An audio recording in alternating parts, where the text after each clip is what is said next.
socialstudiesgames.us. We are on Unit 6, this is video 2. As always, this is based on the AP U.S. History Guidelines. Your learning goals today, be able to defend or criticize government involvement in the economy, define laissez-faire, define monopoly, try to apply it to your life. First of all, what does economy even mean? The easiest way to think of an economy is just think of a store. A store is where you can buy and sell goods. An economy is where things are made and produced, and that's what we're saying. This is what we're studying. What are we making? What are we selling? Why do we make it? Why do we sell it? What are the prices? What changes take place? That's basically where we're studying the transfer and exchange of goods, how it works, how it doesn't work, what we exchange, what we don't exchange, why we exchange it. That's economics. We have to rewind the clock. Today we have roads. 150, 200 years ago, the main means of transportation and for shipping goods were railroads. So they're very different. They are not equal. Yes, they can both ship goods and move people, but the rules are different. Anyone can use the road, but not anyone can use a railroad.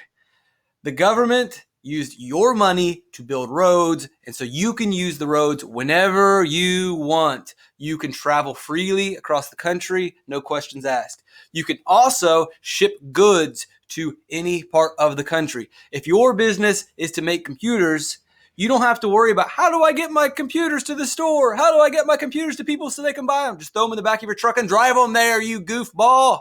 Anyone can do it. The government paid for them, and we are the government. We control the government. Basically, we built roads for us. It's a great idea. Whenever I start a business, I don't have to worry. If I make pizzas, I don't have to worry. How am I going to get these pizzas to people? I'll just get on the road. No question. And that seems like a no-brainer, and that seems really stupid to ask. That wasn't the way it was 150 years ago. If I wanted to get whatever I was producing, if I made, well, they didn't have computers back then, and they barely had typewriters. Let's imagine books. What's a book, Mr. Dietrich? Well, it's this thing you open up and you can read it, and it tells us about stuff, and we can learn about things. It's kind of like, it's like your phone. It's got words on it, except the words are on pages and whatever. Anyway, so if I want to get my books to people, we didn't have roads. We had railroads, and the railroads were owned by a dude, and that dude controlled who got on the railroad. Just like today, if you want to get on a train, you got to buy a ticket. If you want to put your books on the train, you got to pay to put your books on the train to ship them across the country. You can still do that today, but that was the only way then. And maybe you weren't shipping books. Maybe you were a farmer and you grew corn and you wanted to sell the corn in the city. You had to pay money to use that guy's train and pay money to use the guy's railroad. You couldn't just throw them in the back of your pickup truck and drive them to the market. That's what you can do today because the government got involved in our economy and said, we need to make it easier for people to start businesses. And it's easier to start a business when transportation is easy. So they built roads everywhere. We've done that now. Thank you, government. That's a good example of the government getting involved in the economy. Back then, 200 years ago, you had to use the railroad, and that means you had to do whatever the railroad owner said. You had to use the railroad to ship your corn, and if he said the price is $3,000, then you paid the $3,000 or you couldn't ship it there. There weren't any roads, and if you tried to throw your corn on the back of a wagon and your horse, by the time you got to the city, most of your crops would be spoiled. Also, if the farmer next door, he decides, now I'm going to use the train, you're competing against the guy who's using the train. He's going to outsell you. You had no choice but to pay that guy to use his train. Not the best economic system. Sometimes the government needs to get involved. And today we have roads. This is an example of the government getting involved. A lot of problems in the 18th and 19th century with shipping goods and having to use the railroads and the railroad owners unfairly price gouging and sticking it to the farmers. Today, we've learned from that lesson and the government got involved and the government has built roads and it's created a lot of different economic opportunities. Now you never think twice about starting a business about like, well, how am I going to get my goods to people? Well, you just drive there, you knucklehead. You can use semis, you can use anything. And that's an example of the government getting involved. One of the reactions 200, 150 years ago was the farmers realized they had a problem. The farmers did not like that the railroad owners were sticking it to them. and the farmers wanted to fight back and change things. And so the farmers all united, because every farmer was affected by this. Every farmer was getting the price jacked up on them. And so they all worked together and formed a group called the Grange. And a lot of different sectors of the economy have done this. Teachers have gotten together and they formed groups. Farmers form groups. Lawyers form groups. Auto workers form groups. All kinds of people who have some sort of similarity have worked together to form a group to lobby the government. That means to persuade the government to pass a law that will help the group. And an example from about 150 years ago was the farmers got together, they formed the Grange. And the Grange was basically just, it represented all the farmers, and the Grange would go, one of the things that the Grange would do, did various things, but one of the things they would do was the Grange would, on the behalf of the farmers, would go lobby the government and persuade them to pass laws that would help the farmers. For example, the Grange went to the government and said, you've got to regulate railroad prices. The railroad owners are sticking it to the farmers. The farmers can't make any money. And if the farmers can't make any money, the farmers are going to get out of business. And if the farmers don't go out of business, then there's not going to be any food. We're all going to starve to death. So please regulate railroad prices. They're asking for more government involvement in the economy. Some people prefer the government to be very involved in the economy because some people think that is very fair. And this is fair for the farmers. But is this fair to the guy that owns the railroad? How's that fair? It's my railroad. I should charge whatever I want. And if you don't pay, then maybe I'll lower prices. But I don't need the government to tell me what to charge. Well, the Grange got involved and they did lower some of the prices. And we get this today. For example, you drink milk every day at lunch. You know why? Because the dairy farmers got together and they lobbied the government and said, hey, milk's so good for you. We should make kids drink it every day by law. And there's a law that says we have to serve you milk every day because the dairy farmers got together and made it a law. Just the way it is, kids. Railroads. So if you look over here, you've got states on the right side of the screen. Over here, let me get the pen out. Let's not do red. I've got too much red on the screen already. Let's do black. Oh, whatever. So over here, you've got railroads and you've got states. That means these states have people living in them. If you're not a state, like these places, it's because there aren't people there. If you have people, you officially become a state. It's populated. There are businesses, there are factories, there are farms, there are schools. It's civilized. It's like what you live in today. Out here, there is nothing. There are no people. There are very few farms. There aren't any businesses. And the reason why these things do not exist is because you cannot get out here but by foot and by wagon. We need transportation. With transportation, you can move people, move ideas, and you can also move goods. If I want to start a business, I need to be able to move my goods back and forth and back and forth. And if I want to farm, I need to be able to get my stuff to the city. So the government has a problem. We need railroads from the East Coast to the West Coast and the West Coast to the East Coast. And if we build railroads and transportation, we'll move people, and then businesses can set up and farms can set up, and we'll have more and more money, and everything will grow and everything will be awesome. The problem is the railroad owners don't want to build a railroad from the East Coast to the West Coast because that's too much land to buy. I mean, look at how many states that is. It's thousands and thousands of miles of land that's very expensive. The railroad owners say, we can't do that. So the government steps in and says, fine, we'll just give you the land for free. Build the railroads, because we know if we have the railroads, factories and businesses and farms, all this will grow, and the more food we produce, the more people will be here, and the more people, the more factories, and the more money, and the economy will grow, and America will become the most powerful country in the world. But we got to get the railroads first, and so we'll give you the free railroad line. And they build the Transcontinental Railroad from the East Coast to the West Coast. And this thing was built by all kinds of different immigrants. It's an example of America coming together to build a railroad, but the bigger idea here is through transportation, you create more economic opportunity. Through more economic opportunity, you create better lives for people. Talking more economics. Adam Smith, at the end of the 18th century, 1700s, writes The Wealth of Nations. This is his study of economics. This is groundbreaking. This is a big deal for the beginning of economics. And he argues that what should happen in the economy is the government needs to stay out. And he calls this laissez-faire or laissez-faire. You're going to hear a bunch of people say in a bunch of different ways because it is a French word and we speak English. And that's just the way it's going to be. But it literally translates to hands off. No government in the economy. The government stays out of what's the economy? Just imagine a supermarket. The government doesn't make any rules. You can buy what you want. You can sell what you want for whatever price that you want. It's up to you and the person making stuff. The government's letting you do your thing. You get ripped off, then you made a bad choice. And if you get rich, more power to you. The government's not going to tell the businessman what to do. He's going to stay out. The government's not going to tell the boss what to do. The government's not going to tell the boss that he has to pay you $15 an hour. That's not fair. Fair for who? It's not fair for you, or is it not fair for the boss? Which is it? The government's not going to get involved. That's between you and the boss. If you think you're worth $15, ask for $15. And if he says no, then leave. And if everybody leaves, eventually the boss is going to have to pay you more to get workers. If the workers refuse to work at $15 or at $5 or at $10, he's eventually going to have to pay you more.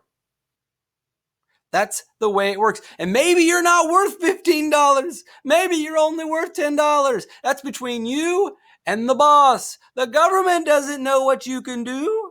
And the government doesn't know what it is you do or what it is you sell, so why should the government be involved? Adam Smith says, look, you guys work that out. That's up to you and the boss, if the boss is smart or if the boss is dumb. And if you were smart or you're dumb, that's up to you guys. Hands off. The government isn't going to tell you what you should make or when you should make it or where you should make it. The government's not going to say, you know what, we think it's pretty stupid that you are making winter jackets in Florida. Well, guess what, government? I'm not selling them in Florida. I'm just making them in Florida, and then I'm going to ship them to Alaska. Don't tell me what to do. Hands off. The government's not going to question what you're doing or how you're doing it or where you're doing it or when you're doing it. Let people decide. And you know what? If I go out of business, then I go out of business. That's on me. It's not for the government to decide winners or losers. The government's not going to tell people what to buy. When you go to the supermarket, there is all kinds of options. You can buy 15 different kinds of ketchup. That's probably 30 kinds of ketchup. Have you ever looked at the ketchup aisle? The government doesn't care. The government stays out of the ketchup industry. And you know why there are 15,000 different types of ketchup? Because people want 15,000 kinds of ketchup. If people weren't buying horseradish flavored toast syrup ketchup, I don't even know what that is, just the words that are spilling out of my mouth, then it wouldn't exist. You ever look at the potato chip aisle? You ever see like, oh, they're introducing a new potato chip. It's waffle chips this time. Chicken and waffle chips. And then next thing you know, wait, what happened to chicken waffle chips? No one liked them. They're gone. But every once in a while, they'll introduce a chip and it'll catch on. And then it's like, all right, well, this one's here to stay. And then they'll keep making it because it's what the people want. The government didn't decide that Cool Ranch Doritos would exist. Cool Ranch Doritos exist because someone made it and someone bought it and it happens. If you weren't buying Cool Ranch Doritos, they wouldn't exist. Hands off. This is what Adam Smith says. Is let the economy, let the market rule the market. And another thing, price is determined by supply and demand, not the government. The government does not decide what a car should cost. The government should not decide what a pepperoni pizza from Domino's should cost. It's up to supply and demand.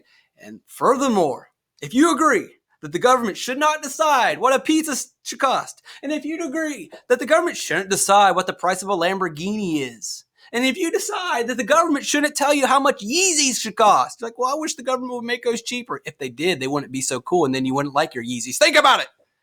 You probably agree, yeah, government probably shouldn't decide the prices. So then the government probably shouldn't decide the price of your wages, which means they shouldn't determine what you make each hour. Wait a second, though. I want $15 an hour. Well, which is it?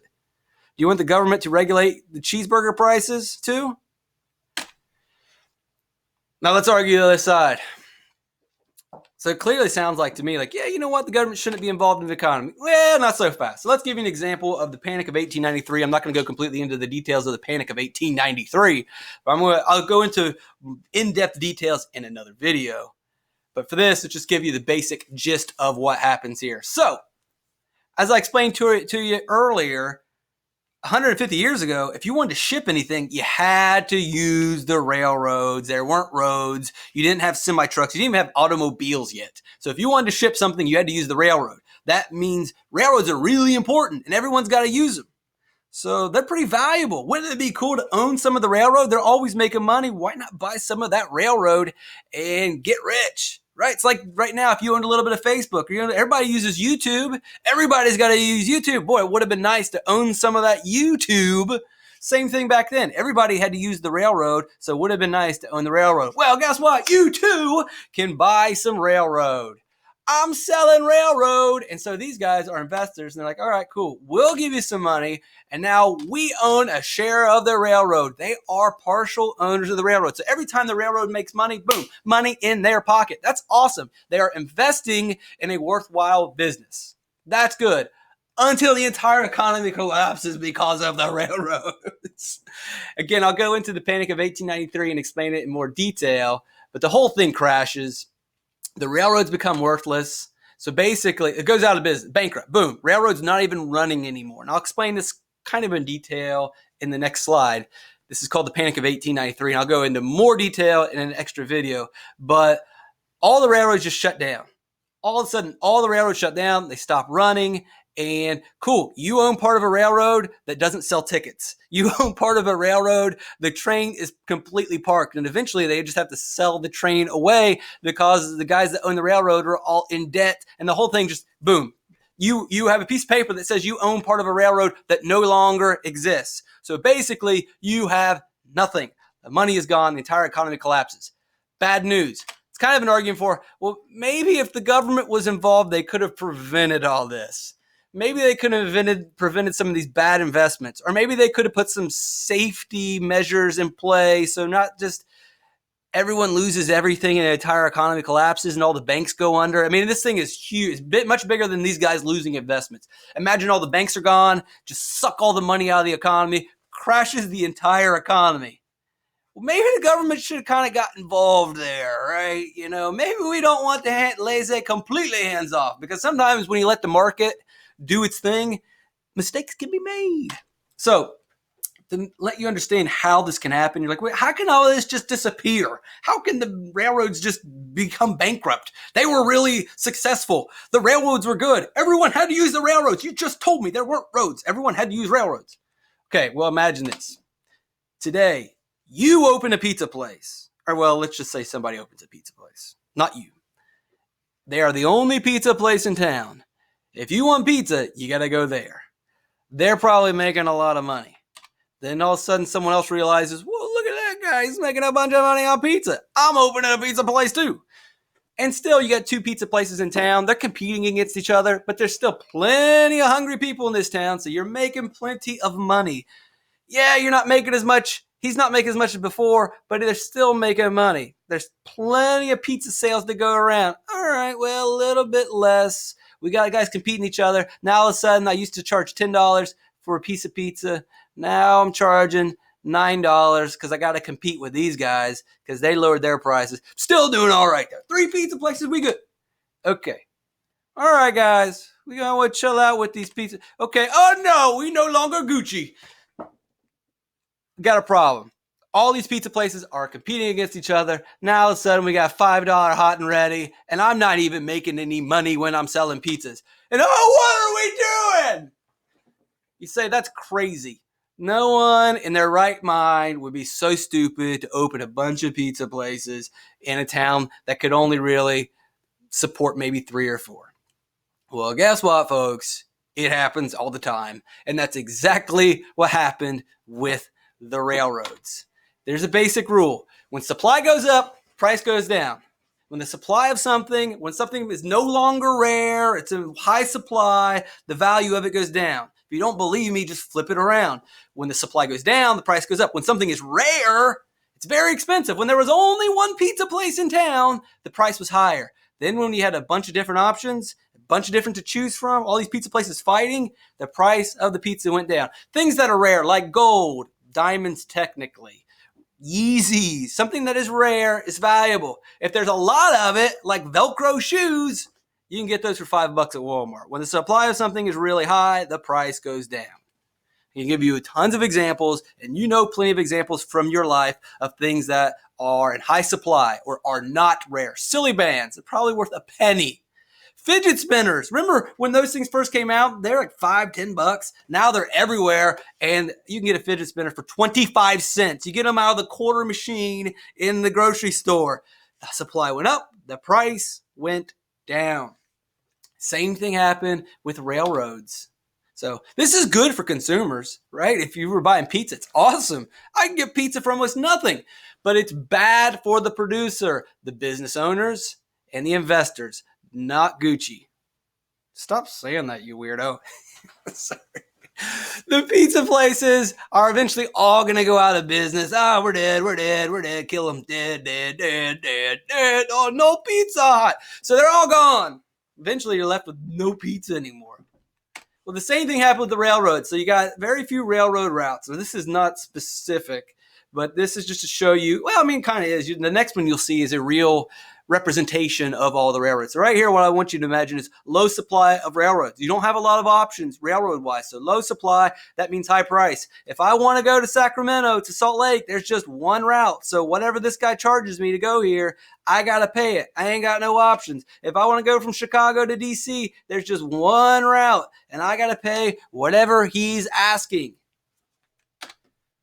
Now all of a sudden, we got all these routes, and look how many different ways I can go from Chicago to DC. A lot of different options, and you got different railroads competing with each other. Just like you had the pizza places competing with each other, you now have railroads competing with each other to the point that they drive the prices so low that they're not making money, and they're not making money. They can't even afford to hire the workers. They have to fire all their trained workers. They have to just shut the railroad down completely and go out of business. That's what happened. It's good for the consumer for a little while because it's really cheap getting a railroad ticket. But then when all the railroads got a business, then you can't even go anywhere. That gives you an idea of the Panic of 1893. Now, it gets really low that a couple guys go in because the prices of these railroads are actually basically worthless. A couple dudes buy all the railroads, and that causes some serious problems. Competition and collusion. Again, sometimes you need government involvement. Sometimes you don't need government involvement. Burger King and McDonald's compete every day, and that's good. And you don't need the government to get involved. You don't need the government to get involved with Burger King and McDonald's. When Burger King and McDonald's compete, it results in better prices. Just like I showed you with the Pizza Huts competing against each other, the prices were going down. Burger King wants to sell more cheeseburgers, they'll lower the price to 90 cents. McDonald's wants to compete, they'll lower their cheeseburgers to 75 cents. Well, then they want to compete, so they lower it to 60 cents. That's great for you consumer-wise. Now, if they don't want to lower prices, maybe they'll just go with quality. They'll add more meat. They'll add more condiments. They'll add, who knows, different sauces, different flavors. They'll throw in chicken nuggets. They do different things to compete with each other. Competition is good. If you only had Burger King, you would not have this competition. Now, the problem is when the businesses get smart and decide to collude. Collusion is a secret alliance by businesses. McDonald's and Burger King don't like that the prices got driven down. They don't like that, man, I was selling cheeseburgers for $1, now I'm selling them for 60 cents. That ain't cool. And it's all your fault, Burger King. And Burger King's like, no, it's all your fault, McDonald's. I had to compete with you, and now I got to give them an extra milkshake. It's killing me. Well, then what they decide, and this happened with the railroads all secretly worked together and said, look, you knuckleheads, we're killing each other here. By competing, we're driving the prices down. It's great for the consumer. It's great for the guy riding the railroad. It's great for the farmer shipping his corn, but it's not good for us. Here's what we're all going to do. We all agree that no one will charge less than $5 to get on a train. Now, we got to keep this secret because we're violating a lot of these laws of capital markets and free markets. We're not supposed to do this stuff. And if the government finds out that we are cheating the people, they might get mad because the government is the people, and, they get kind of upset about that. So let's not let the government or the people know. Let's just secretly, wink, wink, we're all going to charge $5. That's called collusion. And they would get away with it if the government does not get involved. And collusion happens every day in big markets and in small markets. You may see this in your town where it seems like every business is charging the same price. Now, a lot of people accuse gas prices of doing this. Now, they don't really do that. That's a mistake. But a lot of people believe that gas stations, they're all charging $1.50. What happened to competition? Well, $1.50. What year is this? They're all charging $2.80.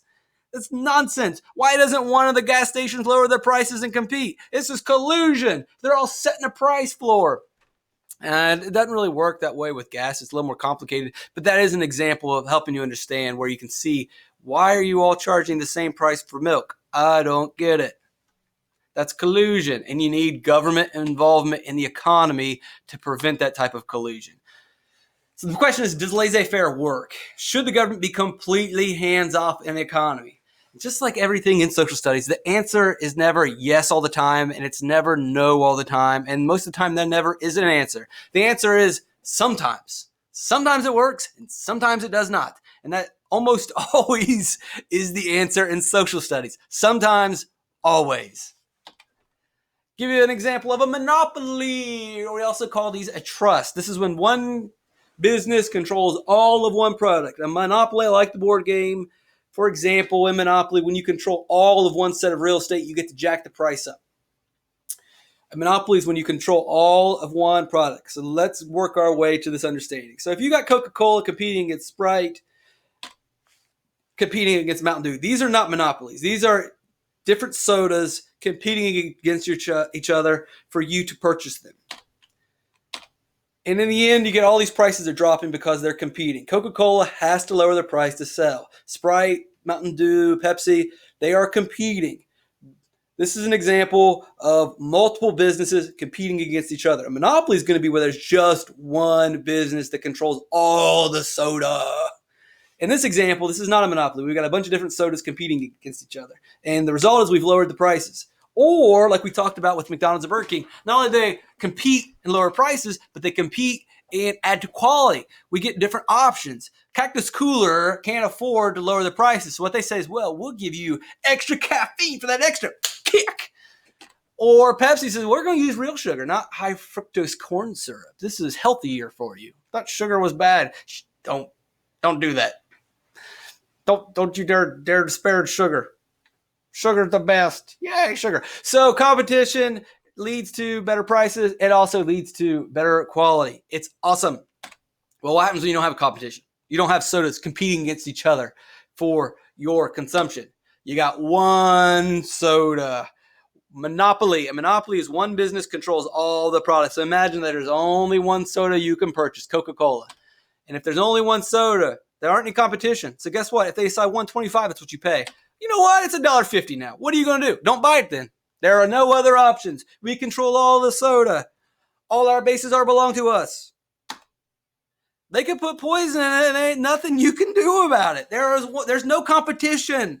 There's no one forcing them to make better soda. There's no one competing with them to lower the prices. Monopolies are not good. And they've happened, and they continue to happen. And there is only one entity that can stop a monopoly from forming in our country. If you don't have government involvement in the economy, you'll get monopolies. And monopolies will jack up prices. Monopolies don't necessarily build good products because they're the only one. You get rid of government, you get rid of the ban, and you make the government become involved in the economy. They pass antitrust laws. Again, trust is another word for monopoly. Anti meaning against, and law meaning a law. So we make laws that say monopolies are illegal. You cannot own all of one product. You cannot be the only company in the country that makes cell phones. We have hundreds of different, you've got 10 or 12 different cell phone companies. You got a bunch of different cell phone coverage providers, AT&T versus Verizon versus Sprint. You've got a bunch of different operating systems. We got Android and iPhone and Apple, so at least you got a couple competing.